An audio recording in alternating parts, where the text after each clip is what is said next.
말씀은 누가복음입니다. 처음 저희가 보게 되죠. 누가복음, 복음서 세 번째 복음서입니다. 그래서 신약전서에 있죠. 누가복음 3장 3절에서 5절 말씀입니다. 누가복음 3장 3절에서 5절 말씀을 우리가 찾으시면 한 목소리로 읽고 또 말씀을 나누도록 하겠습니다. 자, 다 찾으셨나요? 자, 성경에는 누기라고 써 있죠.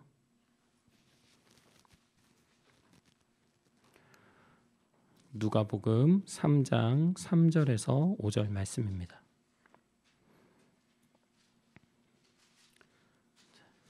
저희가 처음 찾는 게 어려운데 이제 한번 찾으면 앞으로 계속 할 거니까 아이들도 금방 찾을 수 있을 거예요.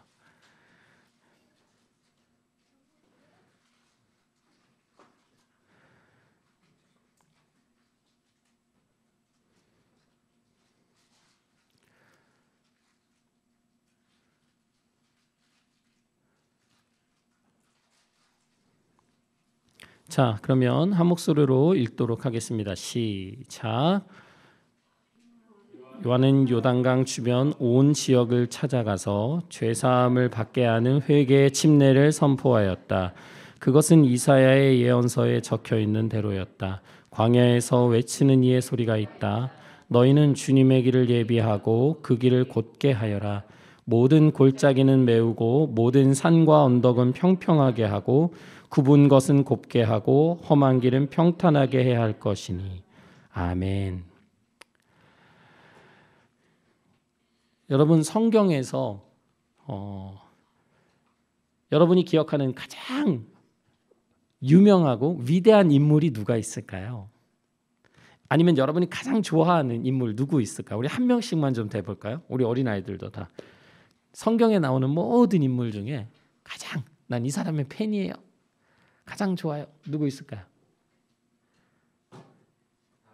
다윗이요. 똑같은 거 하면 안 됩니다. 다르면 다윗 나왔어요. 아브라함. 역시 우리가 상세기를 많이 했네. 아브라함 좋아요. 또 이렇게 하면 다른 분들이 우리 교회 성도가 2명이죠. 요셉. 됐어요. 이제 2명 했어요. 자, 다른 분들. 자, 어떤 인물들 좋아하시나요? 자, 이게 다 돼야 넘어갑니다. 누구?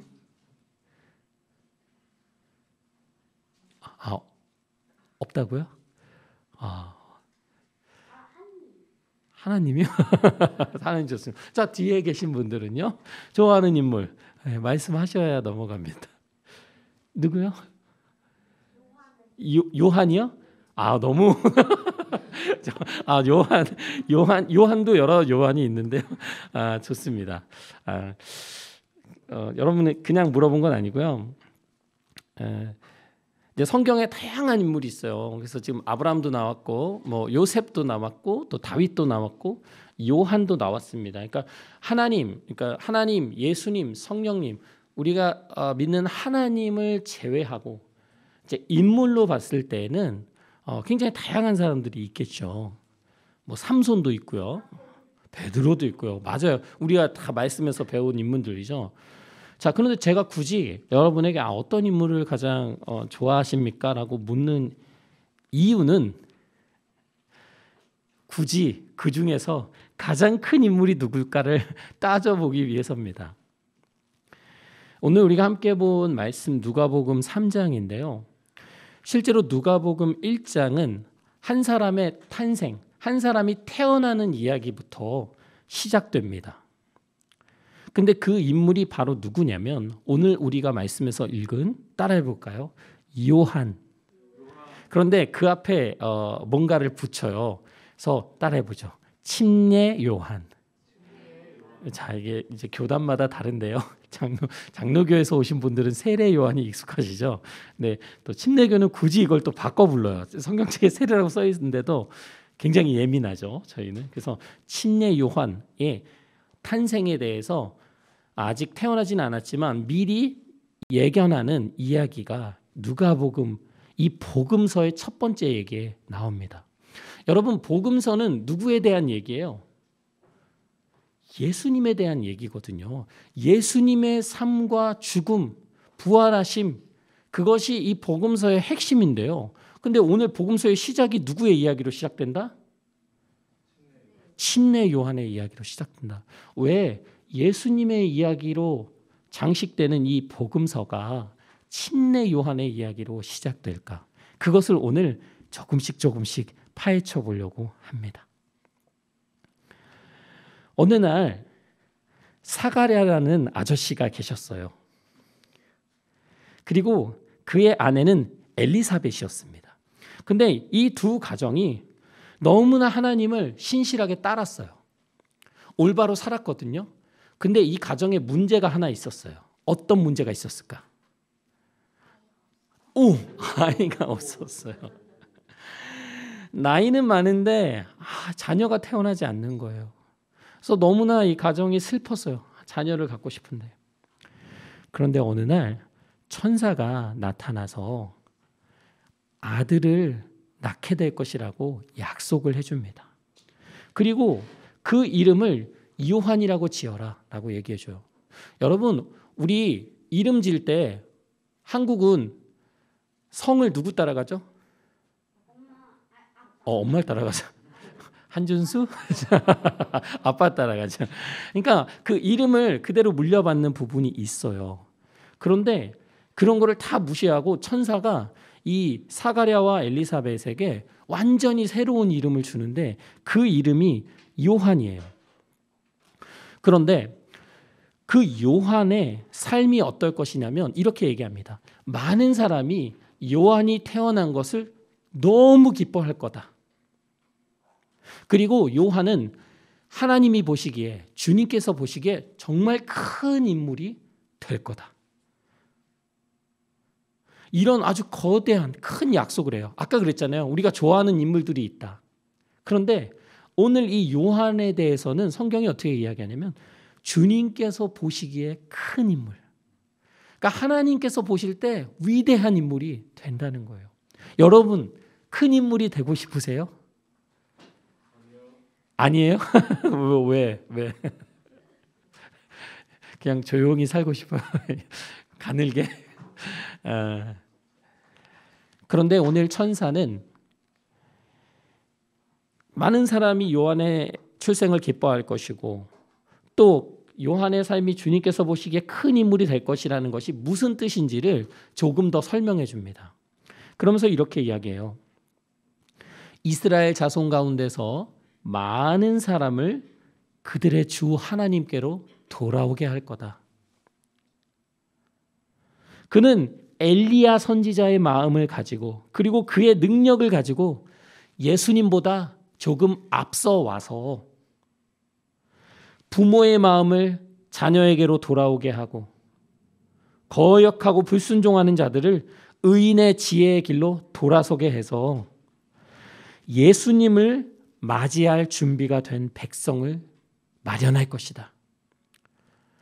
다시 말하면 요한이라는 사람이 와서 부모와 자녀가 멀어졌어요. 사이가 나빠졌어요. 여러분 그런 적 있어요? 부모님하고 마음이 토라지고 멀어지고 그래서 서로 말도 안 하고 그랬던 적 있나요?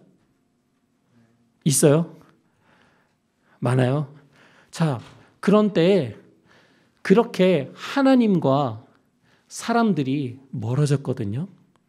사람들은 더 이상 하나님의 말씀을 듣지 않고 하나님을 신경 쓰지 않고 살아가고 그런 사람들에 대해서 하나님조차 다가갈 수 없는 이때에 요한이 그 중심에 와서 사람들의 마음을 하나님께로 돌이킨다는 얘기예요. 또 하나님의 마음을 사람들로 향할 수 있도록 중간에서 요한이 그의 삶을 살아간다는 얘기입니다. 여러분, 요한은 이러한 목표를 가지고 이 땅에 태어난 거예요. 그 삶을 보면서 천사가 한 두 가지 이야기가 바로 사람들은 요한이 태어나는 것을 기뻐할 것이고 하나님께서는 요한의 삶을 보고 정말 큰 인물이다 라고 칭찬해 주시고 인정해 주실 것이다 라는 얘기입니다. 여러분 이것을 통해서 정말 사람들에게 기쁨이 되는 삶이 무엇이며 하나님께서 인정하시는 삶이 무엇인지를 돌아보게 되는 것 같아요. 여러분, 우리도 마찬가지예요. 여러분, 어떻게 인생을 살면 되게 행복하고 보람되고 나중에 눈을 감을 때 아쉬움이 없을까요? 돈을 많이 벌어서 잘 먹고 잘 살아서 막 자녀들에게도 돈도 많이 물려주고 행복하게 살면 마지막에 아쉬움이 없을까요? 그럼 더 아쉬울 것 같아. 그동안 벌었던 돈을 다 놓고 가는 게 너무 아쉬울 것 같아. 여러분, 요한의 삶의 부르심, 다른 사람들을 기쁘게 하는 것, 그리고 그 삶을 보면서 하나님께서 인정하시는 것. 그러면 결국 사람들이 기뻐하는 삶이란 무엇이었을까? 오늘 천사가 이야기하는 것과 똑같습니다. 하나님을 잃어버린 사람들을 하나님 앞으로 다시 데리고 오는 거예요. 그것이 정말 요한이 함께하는 사람들을 기쁘게 하고 그들의 삶을 회복시켜 주는 거라는 겁니다.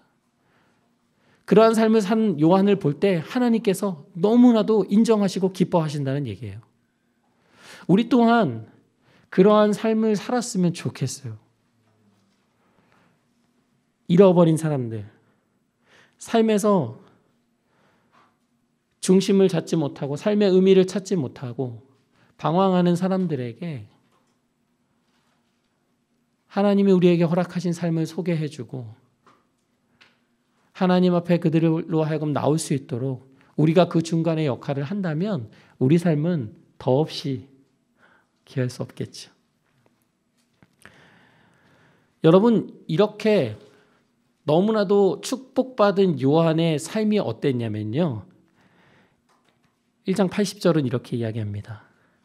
그는 이스라엘 백성 앞에 나타나는 날까지 광야에서 살았다. 여러분, 광야가 어디죠? 여러분, 광야 어디예요? 광야. 광야 들어봤어요? 광야? 어디죠? 광야가? 어떤 곳이죠?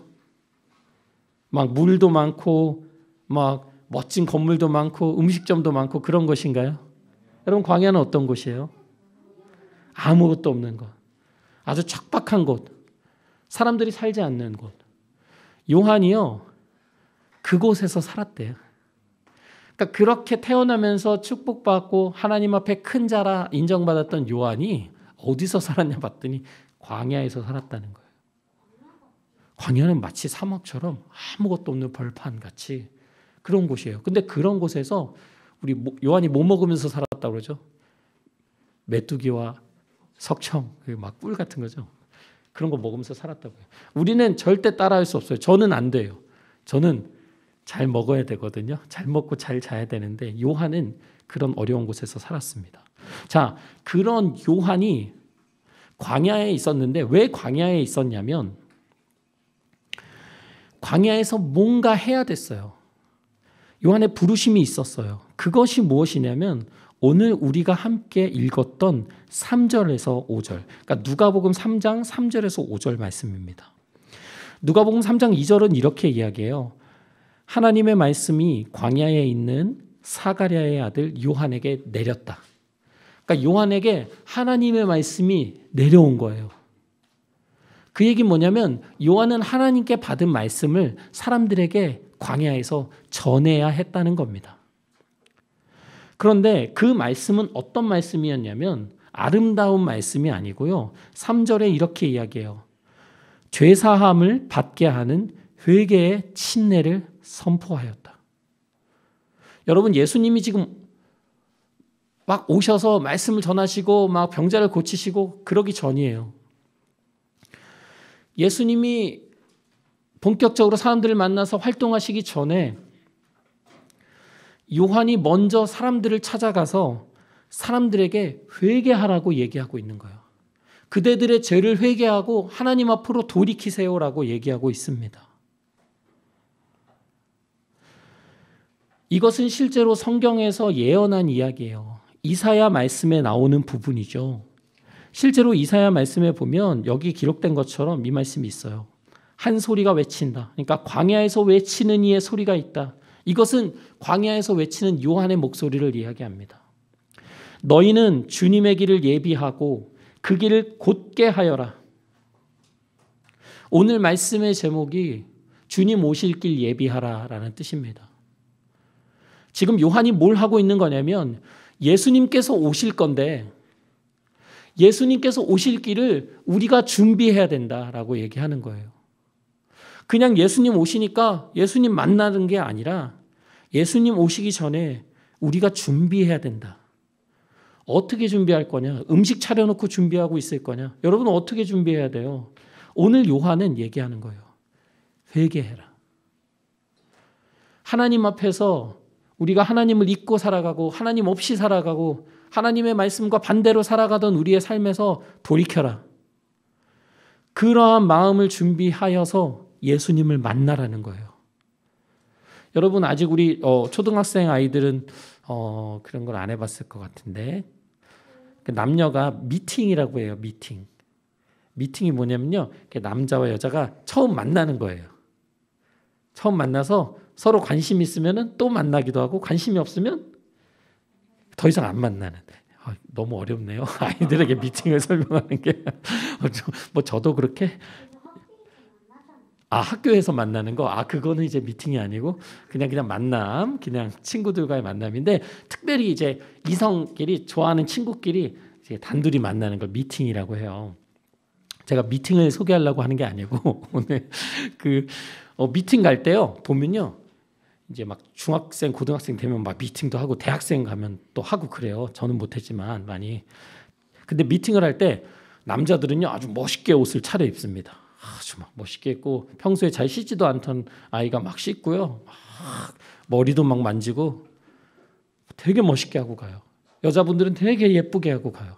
누구한테 잘 보이려고? 상대방한테 잘 보이려고. 준비하는 거죠.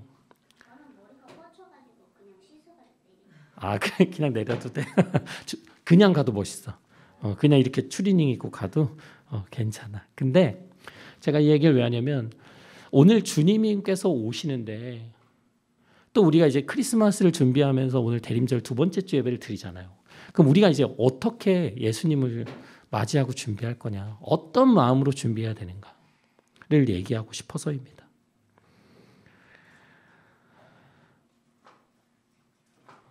오늘의 말씀을 보면 이렇게 이야기해요. 너희는 주님의 길을 예비하고 그 길을 곧게 하여라. 모든 골짜기는 메우고 모든 산과 언덕은 평평하게 하고 굽은 것은 곱게 하고 험한 길은 평탄하게 해야 할 것이니 모든 사람이 하나님의 구원을 보게 될 것이다. 그러니까 주님의 길을 잘 예비하여서 주님을 맞이할 때에 하나님께서 우리에게 베푸신 구원이 무엇인지를 보게 된다는 얘기입니다. 그렇다면 우리가 어떻게 회개해야 될 것인가? 어떻게 주님을 맞을 준비를 해야 될 것인가? 많은 사람들이 하나님을 만나고 싶었어요. 하나님을 보고 싶었어요. 진정한 구원을 받고 싶었어요. 그래서 그 광야에 있는 요한한테요, 먼 곳에서 다 찾아왔어요. 엄청 많은 사람이 줄을 섰어요. 이 물속에 들어가는 그 회개 침례를 받으려고.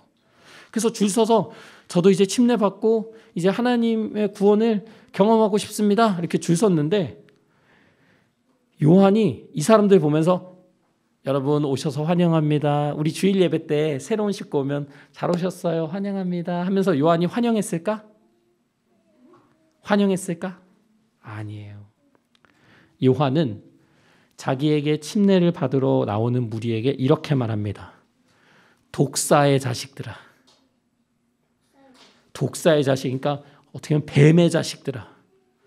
다시 말하면 독사, 뱀은 성경에서 우리 창세기에서도 배웠지만 가장 악한 것, 사탄, 우리 뱀이라고 하잖아요. 그러니까 이 사탄의 자식들아라고 얘기하는 거예요. 아주 이보다 강한 욕은 없어요. 하나님의 구원을 경험하고 싶고 회개 침례를 받으러 온 사람들에게 환영합니다. 잘 오셨어요.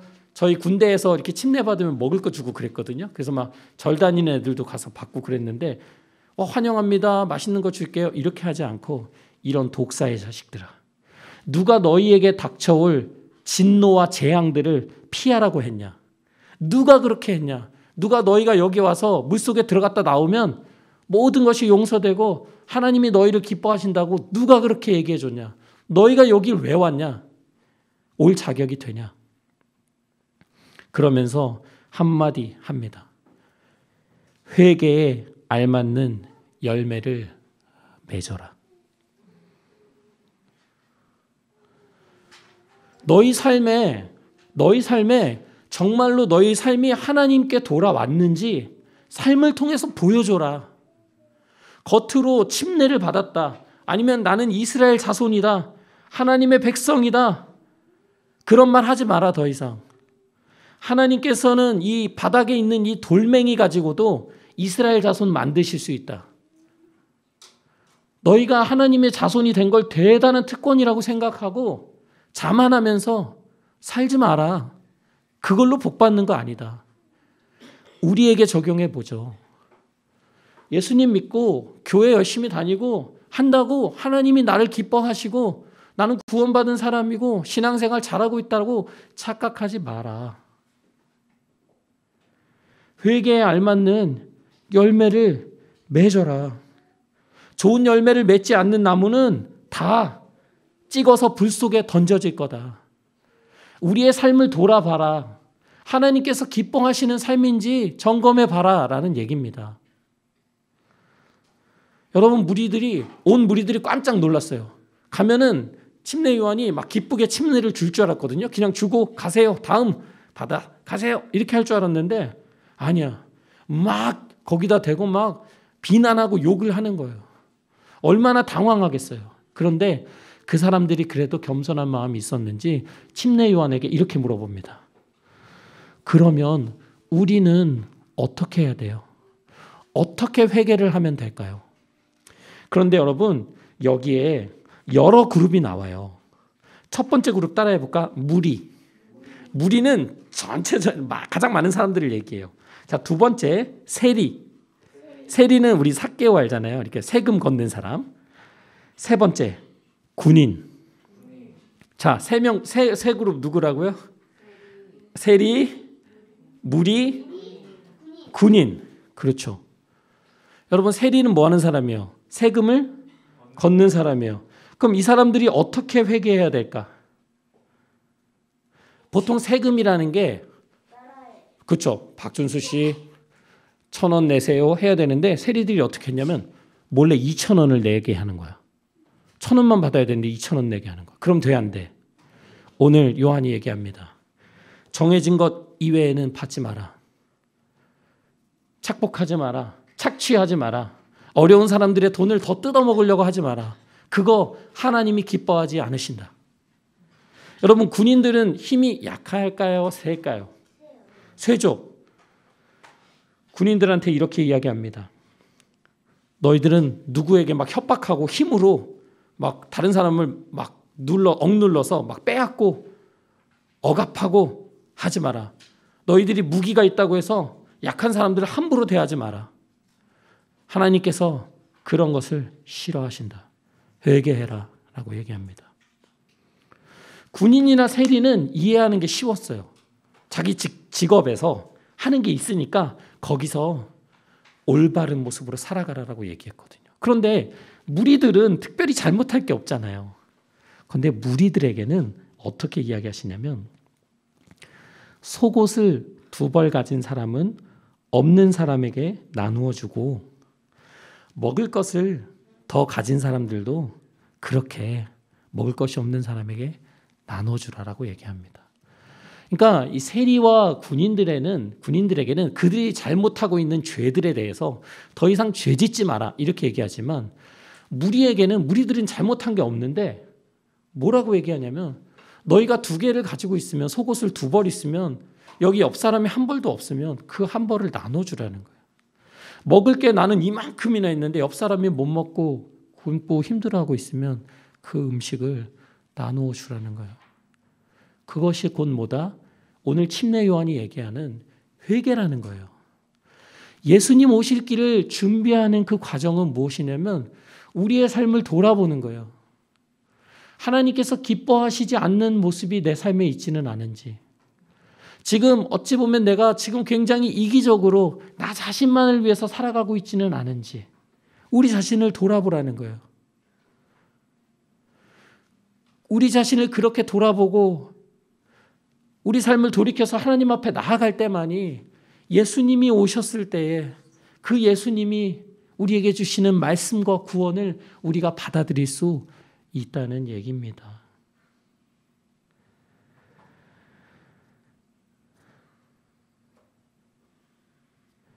오늘 3장은 분명히 얘기해요. 18절에서 이렇게 이야기합니다. 요한은 그 밖에도 많은 일을 권면하면서 백성에게 기쁜 소식을 전하였다. 그러나 오늘 이 3장 1절이 이렇게 시작하거든요. 막 그 디베르 황제, 그 당시에 그 누가 통치하고 있었는지를 설명해요. 근데 그 중에 누구 있었냐면 그 헤롯이라는 분봉왕이 있었어요. 근데 오늘 이 3장 마지막 19절에서는 뭐라고 이야기하냐면, 그러나 분봉왕 헤롯은 자기 동생의 아내 헤로디아와 관련된 일과 또 자기가 행한 모든 악한 일 때문에 요한에게 책망을 받았대요. 무슨 얘기냐면 그 왕이잖아요. 분봉 왕이잖아요. 근데 헤롯이 동생이 있었거든요. 근데 동생의 아내가 있을 거 아니에요. 그 사람이 헤로디아인데 그 사람을 자기 마음대로 취해요. 악한 거잖아요. 나쁜 거잖아요. 이거를 가지고 침례 요한이 헤롯이요, 잘못됐습니다, 책망했거든요. 그리고 또 다른 악도 막 저질러요. 그러다 보니 요한이 되게 불편한 거예요, 이 왕은. 그래서 요한을 옥에 가둬버립니다. 감옥에 가둬요. 여러분, 침례 요한이 그 삶은 기쁜 삶이었어요. 사람들에게 기쁨을 가져다 주는 삶. 오늘 여기도 백성에게 기쁜 소식을 전했다. 그가 태어나는 것을 사람들이 기뻐할 것이다 라고 천사가 얘기해 줬잖아요. 여러분, 사람들이 기뻐했나요? 사람들이 요한의 말을 듣고 다 마음이 어땠을까? 찔리고 괴롭고 힘들었을 거예요. 왕도 막 찔렸잖아요. 내 잘못을 얘기하다니. 그런데 그 요한의 말을 받아들이고 하나님 앞에 회개하면서 돌이킨 사람들에게 진정한 기쁨이 기다리고 있다는 거예요. 그들은 누구를 만날 준비를 하고 있는 거예요. 하나님, 예수님을 만날 준비를 하고 있는 거예요. 우리 삶의 가장 기쁜 것, 그것은 주님께서 우리를 받아주시고 우리를 구원해 주시는 거예요. 그런데 요한의 삶은 사람들로 하여금 그 마음을 준비시켜 주는 거에 있었어요. 가장 기쁜 소식을 받아들일 수 있도록 준비하는 삶을 살았다는 겁니다. 그 삶을 보시고 하나님께서 너무나 크다, 너는 큰 자다라고 인정하셨다는 거예요. 여러분, 우리도 마찬가지예요. 우리 삶에 대단한 일을 하거나 멋진 무슨 뭔가를 이루어내거나 돈을 많이 벌거나 안정된 직장을 얻거나 다 좋죠. 근데 그러지 못할 수도 있어요. 근데 중요한 건 뭐냐면 우리가 있는 자리에서 우리가 오늘 요한처럼 다른 사람들에게 하나님을 향할 수 있도록, 하나님을 생각할 수 있도록, 그들의 삶을 하나님 안에서 돌아볼 수 있도록 우리가 그런 중간 역할을 할 수 있다면 우리 삶은 그걸로 굉장히 복된 삶이라고 오늘 성경은 이야기하고 있는 겁니다. 저는 저와 우리 이야기 침례교회 가족들 모두가 침례 요한과 같은, 정말 다른 사람의 삶을 주님께로 인도하는, 그래서 정말 하나님께, 사람들에게는 인정받지 못하더라도 하나님께 인정받을 수 있는 그런 삶을 살아가는 우리들이 되었으면 좋겠습니다. 우리 이 시간 함께 기도할 텐데요. 이 시간에 기도하실 때는 하나님, 주님 오실 길을 준비했고 또 다른 사람들로 하여금 그 길을 준비하도록 그의 삶을 바쳤던 침례 요한과 같이 하나님, 저도 주님 오심을 기다리면서 기대하면서 내 삶에 회개할 것, 하나님이 기뻐하시지 않는 것, 이기적인 마음들 주님 앞에 돌아보게 해주세요. 그래서 정말 주님이 오셨을 때 주님 앞에 도망가는 것이 아니라 주님을 기쁨으로 맞이할 수 있도록, 하나님 제 삶을 회개할 수 있도록, 하나님 앞에 돌아갈 수 있도록 인도해 달라고 이 시간 기도하면서, 또 하나님께서 주신 마음이 있다면 이 시간 하나님 앞에 고백하며 기도하시겠습니다. 하나님 아버지, 주님 감사합니다. 주님 오실 길을 준비하면서 하나님 제 마음에 무뎌지지 않기를 원합니다. 하나님 무엇을 돌이켜야 하는지, 무엇을 돌아봐야 하는지 하나님 알게 하여 주시옵소서. 주님의 마음을 아프게 하고 사람들의 마음을 아프게 하는 내 삶의 모습이 있다면 하나님 돌이키기 원합니다. 주님 우리 안에 회개의 열매가 있게 하여 주시옵소서. 주님 다른 사람을 돌아보는 마음을 허락하여 주시옵소서. 주님 나만 잘 살고 나만 평안한 곳에 내 마음을 쏟지 않게 하시고 하나님 가까운 곳부터 하나님의 마음이 있는 곳을 돌아볼 수 있는 우리들에게 간절히 원합니다. 주님 오실 날을 기다리면서, 주님 오실 날을 준비하면서 하루하루 살아가기를 원합니다. 주님 오셨을 때에 정말 기쁨으로 맞이할 수 있도록 하나님 우리 삶을 돌이키게 하여 주시옵소서.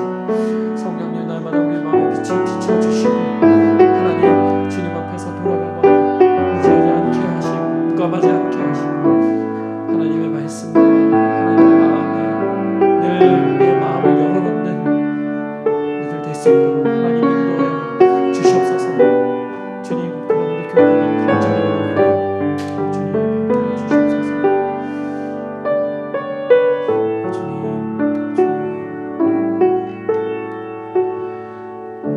하나님 아버지, 주님 오실 길을 준비하려면 우선 우리의 삶을 돌아보라고 말씀해 주시니 감사합니다. 하나님, 우리 삶에 하나님께서 기뻐하시지 않는 것들 있는지 우리가 이 대림절 기간을 통해서 돌아보게 하시고, 무엇보다 다른 사람에 대한 관심을 끊고 오로지 나 자신에 대해서 집중하고 나 자신만을 위해서 살았던 그런 이기적인 마음을 회개하고 돌이키는 시간 되게 하여 주시옵소서.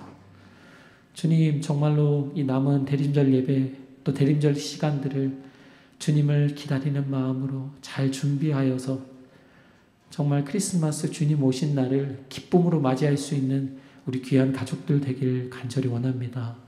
하나님, 다가오는 이 한 주간의 삶 속에서도 우리 함께 예배하는 모든 가족들의 삶을 지켜주시고 그들의 삶을 주님의 은혜로 보호하여 주셔서 또 건강한 모습으로 다시 만나 주님 앞에 예배하게 하여 주시옵소서. 감사하고 예수님의 이름으로 기도했습니다. 아멘.